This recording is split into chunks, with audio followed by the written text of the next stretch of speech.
Welcome everyone to today's webinar, Is Endoscopic Spine Surgery the Future for Pain Management? I'm Mackenzie Bean with Becker Spine Review. We'll begin today's webinar with a presentation, and we'll have time at the end of the hour for a question and answer session. You can submit any questions you have throughout the webinar by typing them in the Q&A box you see on your screen, and we're looking forward to hearing your questions. Today's session is being recorded and will be available after the event. You can use the same link you used to log into today's webinar to access that recording. At this time, it's now my true pleasure to start the webinar by introducing our presenter. Dr. Tony Mork is an endoscopic spine surgery specialist and founder of the Endoscopic Spine Academy. He has a keen interest in sharing his 20-plus year body of knowledge and expertise in endoscopic spine surgery. Dr. Mork created Endoscopic Spine Academy as a way to effectively teach the surgical procedure and further the adoption of minimally invasive spine surgery. He is board certified by the American Board of Orthopedic Surgery and is a fellow with the American Academy of Orthopedic Surgeons. Dr. Mork, thank you so much for joining us today, and I'll now turn the floor over to you to begin the presentation. Thank you very much. Today, I'm just going to try to talk about the Endoscopic Spine Academy and really just in three parts. So there's going to be kind of three major headings, and then there'll be a few points under each heading.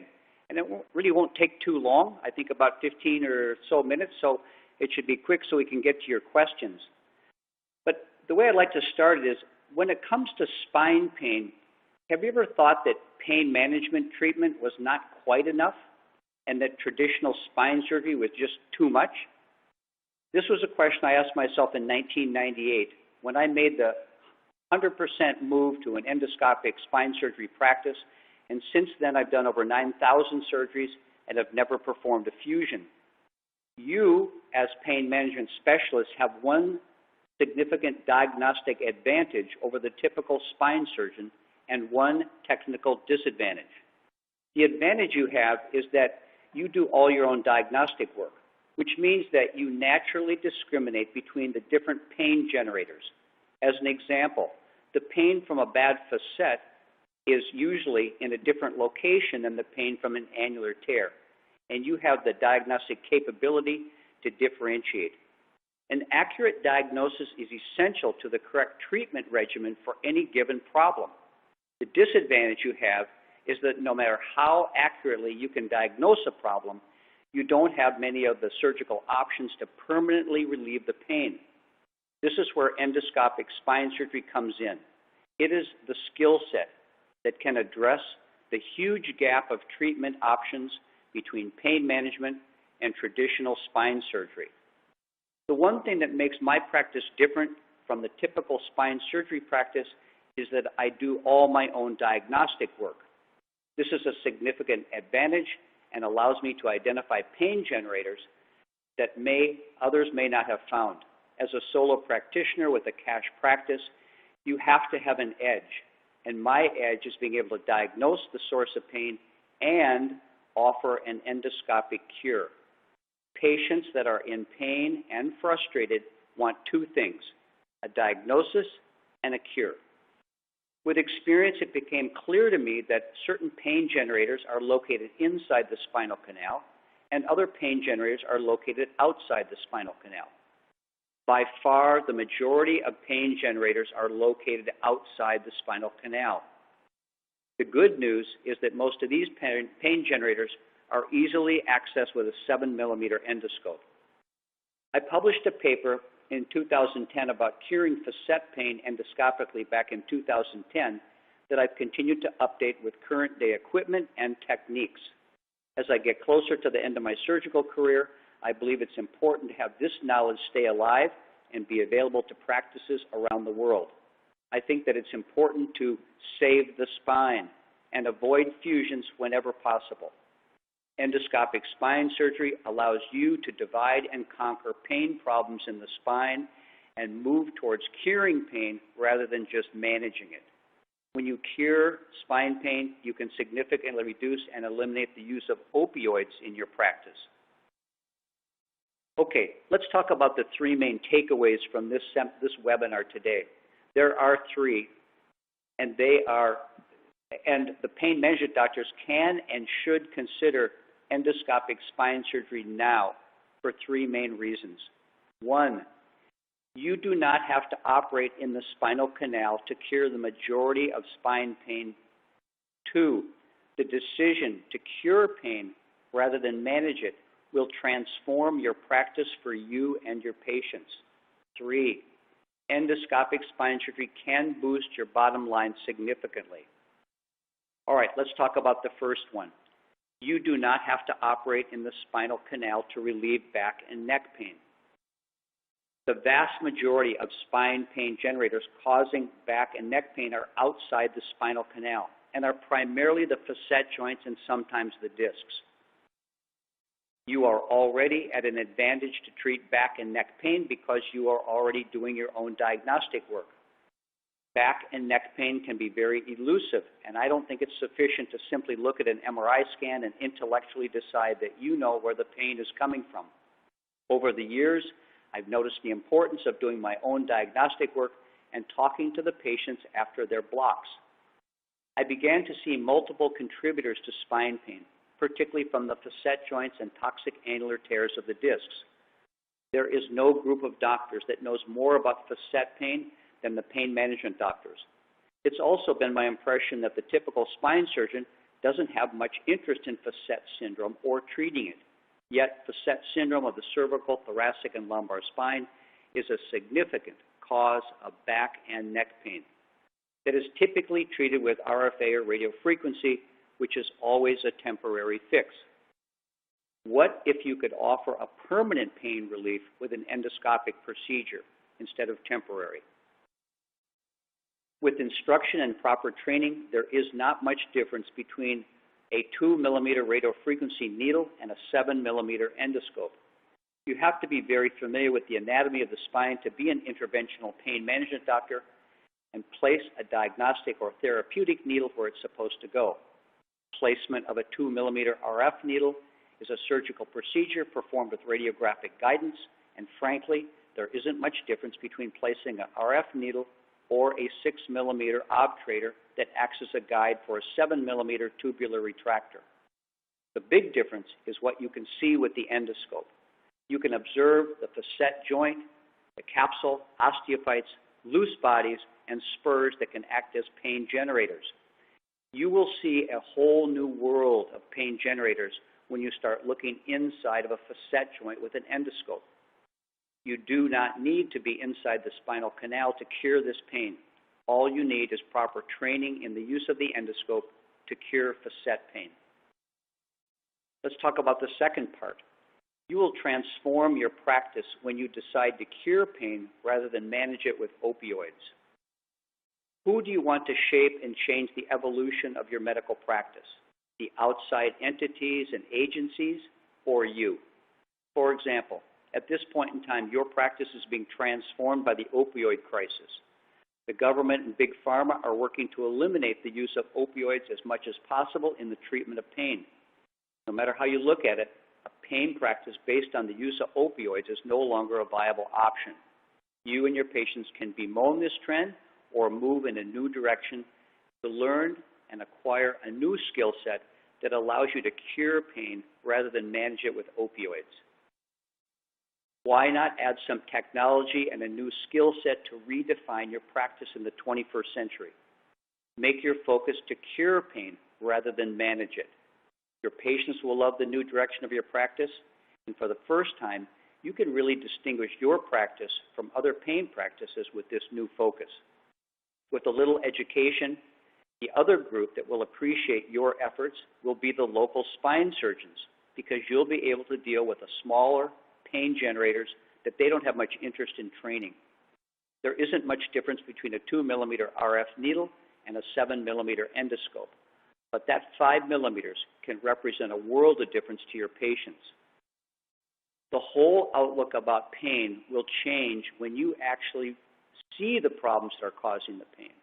You can see the capsules and synovium that are being pinched, as well as loose bodies and osteophytes that are causing these problems.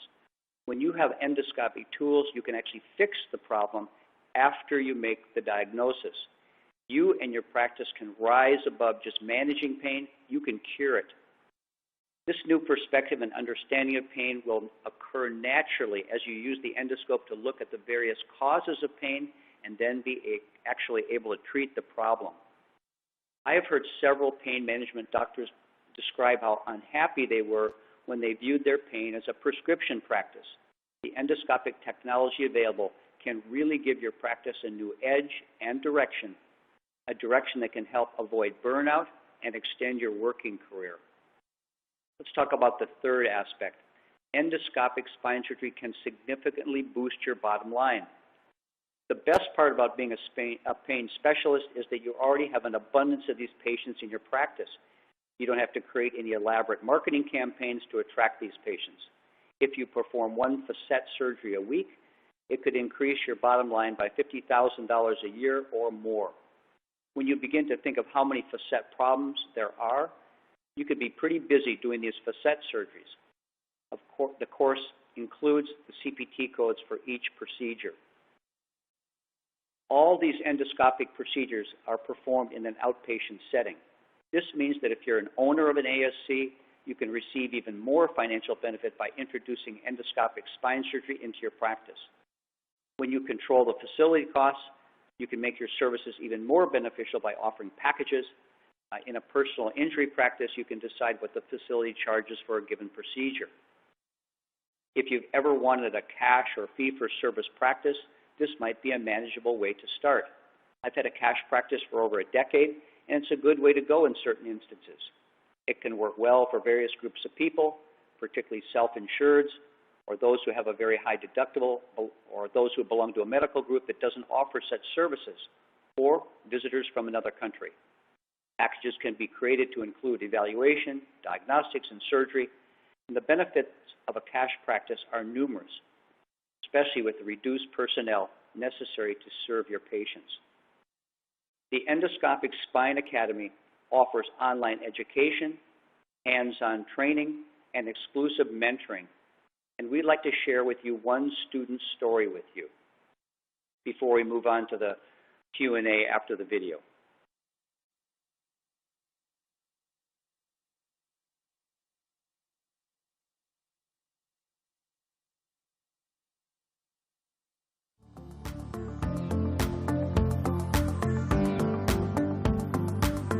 My name is Jason Capra. I live here in Pensacola, Florida.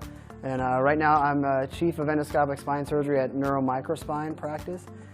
And I've been doing endoscopic spine surgery for about 8 years now. And I've done thousands of procedures, but the more we do, the more skills we have, the more different parts of the spine we want to work on, and we want to start challenging ourselves to broaden our experience. So I knew there was an area of the spine, the cervical spine specifically, that I had never done this specific procedure. I knew that I had the skills to do it, but I did not have the confidence at all. And so when you're trying to choose people to learn from, there are very few that have a large amount of knowledge, experience, and a good reputation, and have been trained by the founders in the field. And Dr. Mork is one of those people. So you can go to workshops, you can learn from a lot of different people, but I don't want to just learn from anyone. I want to learn from the best because I want to be the best. And if I'm putting my hands on someone, then they deserve the best. And that's why I chose to learn from Dr. Mork, and that's why Dr. Mork and I remain close personal friends and associates, because I'm not going to put my patients at risk by not having adequate knowledge and learning from someone who's not an expert. My favorite part about the course is that it's very structured, and this is how all of the products that he puts out are. He's a very good teacher, and when you watch the course, you know at each step, at each module, what you're going to be learning and what you have learned. And it's arranged in a way where you can then go ahead and review those modules. I also like it because it's extremely comprehensive. You're not just learning anatomy. You're not just learning how to do the procedure. You're not just learning the equipment. You're not just learning billing. You're not just learning, you're learning all of those things together in one package. And I just haven't, honestly, I haven't seen that anywhere else. And I especially think that the way that he actually shows not just the procedure. We have other people, you can watch YouTube videos, you can see someone putting a scope and they'll film the procedure from inside the camera. But he actually takes a step back, shows you the operating room, shows you the positioning of the patient, shows you how to position the arms, the back, the leg, shows you what cushion he uses. It's so helpful to see that outside view because that's going to be you in the operating room. You're going to be responsible for all those things. And once you get the scope in, then the fun starts. But he teaches you everything leading up to that part and then how to actually do the procedure as well. So I really appreciate that part of it. And so when I showed up the next day at the surgery center, I knew everything to have it laid out, and I did it exactly according to the video. And it's not that it wasn't anxiety-provoking, but I knew that I was prepared. And the case went great. And I actually called Dr. Mork that day, and I made sure I thanked him personally, saying, if it wasn't for you doing this, this patient would not have had this care, because I would not have been confident enough to do this just on my own. I would definitely recommend this course to anyone that is trying to either get into endoscopic spine surgery and doesn't know where to start, or already is in endoscopic spine surgery but wants to branch out and do more complex things. The reason why is that it's not just about going to a cadaver course and learning the procedure. You have to know all of these other unmentioned variables that you don't even know where to look for the answers. And you're looking in some places for anatomy, you're looking at some places for billing, you're looking in other places for equipment. It's laid out all in one place. And the peace of mind that you can get from saying, I know where to go, I'm going to study the material. The night before the surgery, I'm going to go back over the video, I'm going to study it again, and when I come into the surgery, I'm going to be confident and I'm going to know exactly what to do. I honestly do not know anywhere for endoscopic spine surgery that kind of product exists. And this is not only one of the only products, but without a doubt, even if there are other products, they don't match the quality of this one.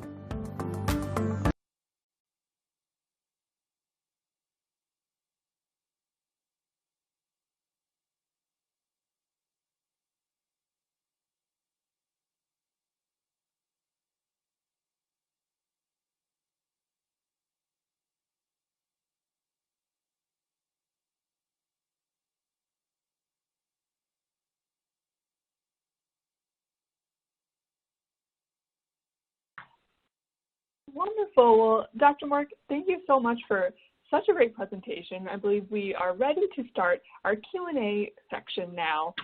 So if any audience members have questions that they'd like to ask Dr. Mork, please submit them into the Q&A box you see on your dashboard, and we will try to get through as many questions as we can.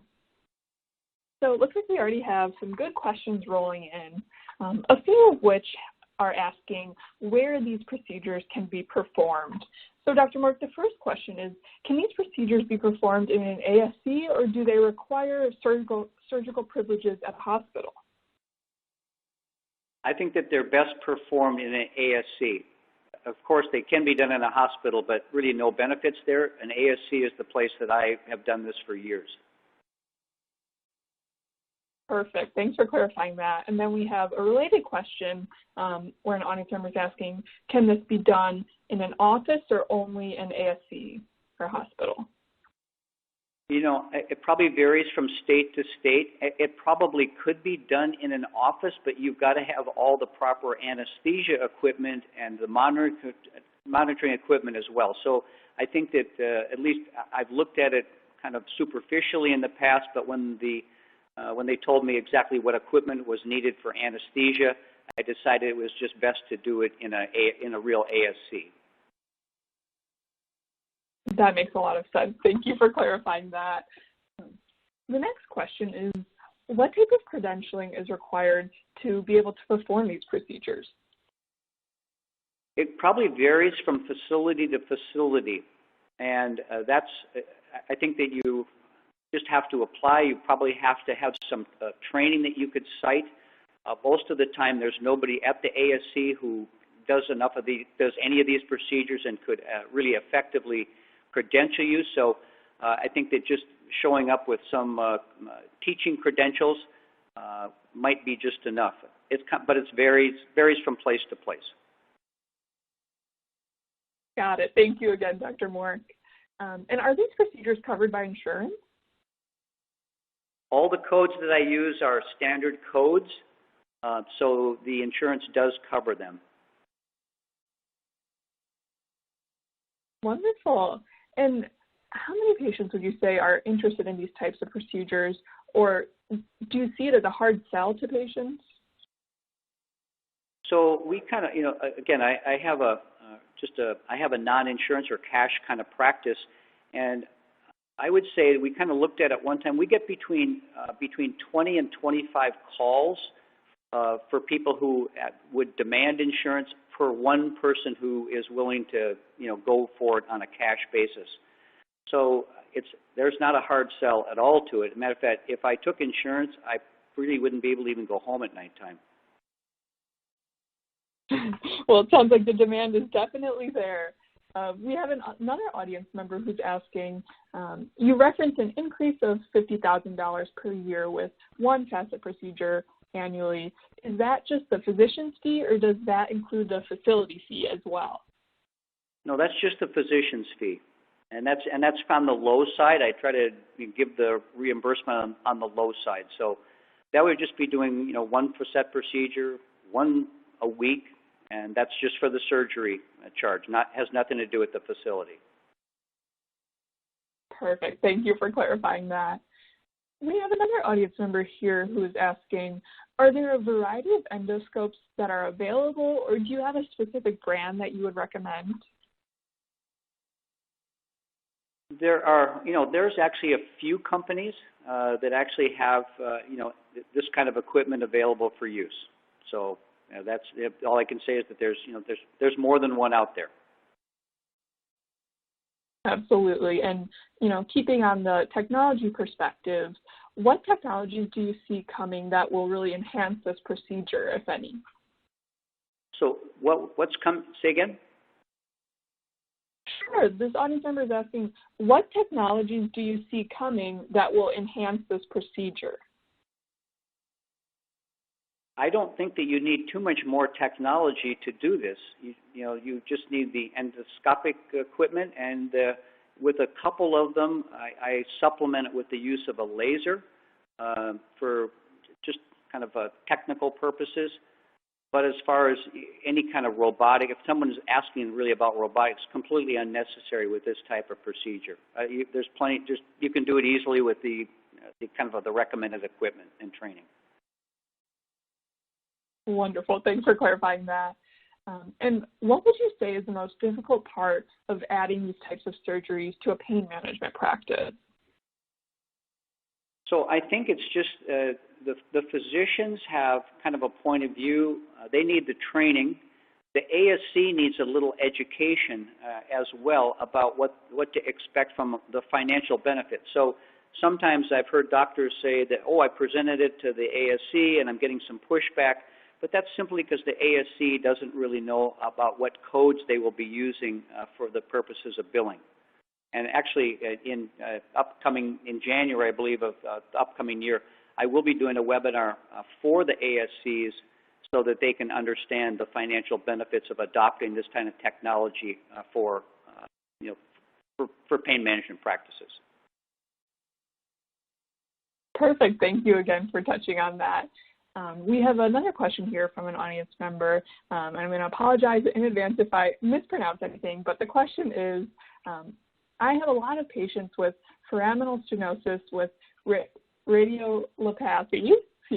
Would an isolated foraminotomy be part of the advanced course? So I've divided the courses into beginning courses and then more advanced courses.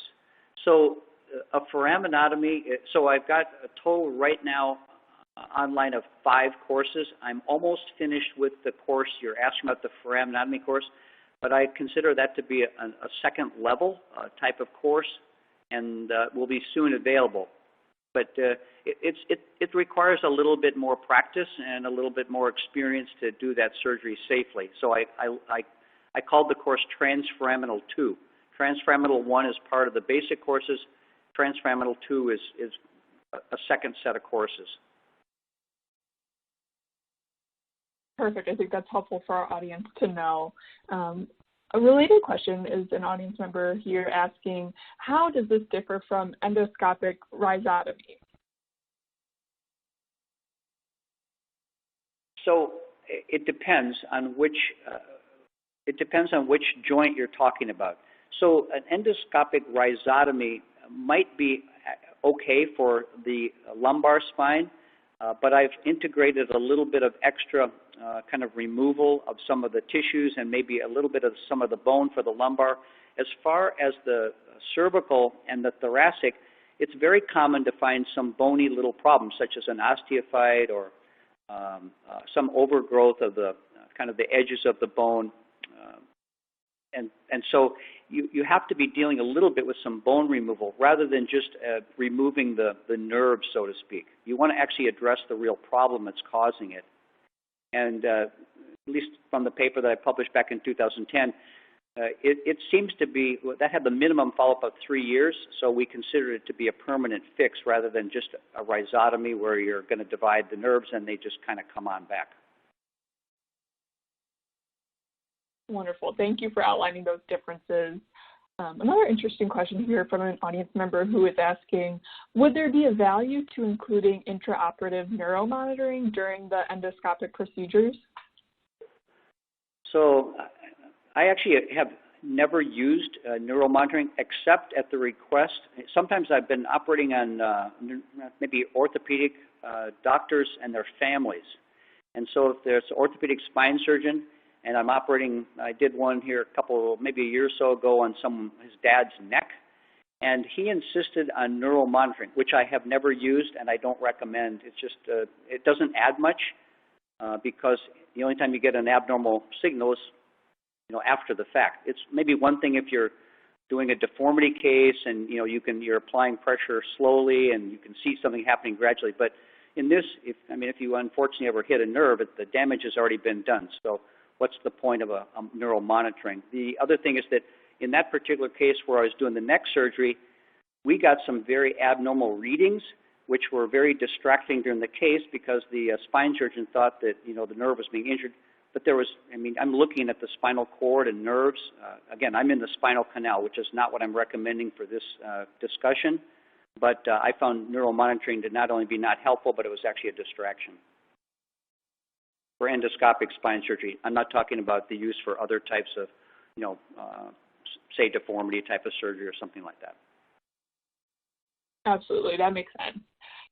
So the next question focuses on recovery, and this audience member asks, how are your patients tolerating the recovery time, and how long is the typical time of recovery compared to needle-based procedures? Yeah, so recovery, I would say that probably 80% of their pain is pretty much gone within the first 10 to 12 days post-op. My biggest problem with these people is that the pain and everything goes away so quickly that they get too active too quick. So in just simple facet surgery, since you're just dividing soft tissues, you're not really decompressing, nerves or the spinal cord, for example. You're not working in the spinal canal. So if they get overactive afterward, they can end up with say they just get overactive and they just will hurt for a little extra time, but the recovery is not really interfered with. So it's Band-Aid surgery. There's not much in the way of follow-up. It's one stitch under the skin, steri strips, and the dressing comes off after a couple days, and they can pretty much do what they want. There's no physical therapy. I don't use that on a routine basis. Wonderful. Thank you again, Dr. Mork. The next question we have is additional med-mal coverage required for this? So that's part of the service that I've tried to make this whole thing pretty seamless. And if you do have to be cleared by your malpractice carrier if there's ever any, say, questions. I have found carriers that will, cover, paying people who want to do this type of procedure. It's not really that difficult. I've only used a couple of different people, but they've just said, if you have people that are trained and they want to do this type of work, it's not problem. It's usually not a problem getting coverage. Wonderful. It looks like we have one more question here. This audience member writes, Chronic pain can lead to persistence of symptoms even when anatomic causes have been corrected, presumably due to changes in the CNS. Are there any subsets of chronic pain patients more likely to benefit from this?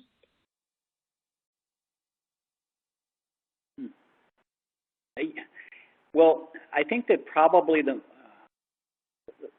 most chronic pain group that is really not well understood but responds pretty well to a lot of this are the people with toxic annular tears, particularly of the lumbar disc. These people can have symptoms for years and years and are oftentimes just kind of put into the chronic low back pain that don't respond to physical therapy. They don't respond to injections because the problem is inside the disc.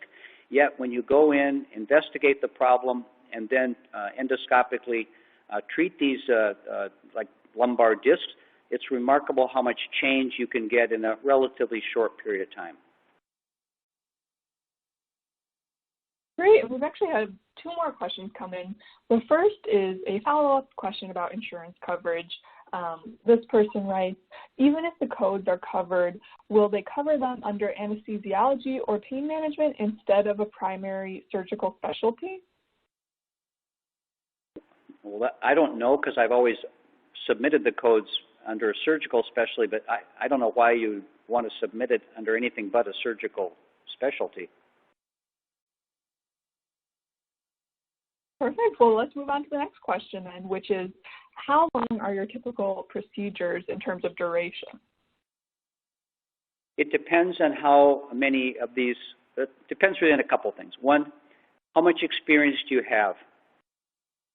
It determines, how long it's going to take you to do a certain facet type of case. And the more experience you get, the quicker you can do these so that you can tackle more at one sitting. So typical, like let's say take cervical facets as an example. If you've got, you can do up to maybe 3 or 4 of them maybe in the beginning.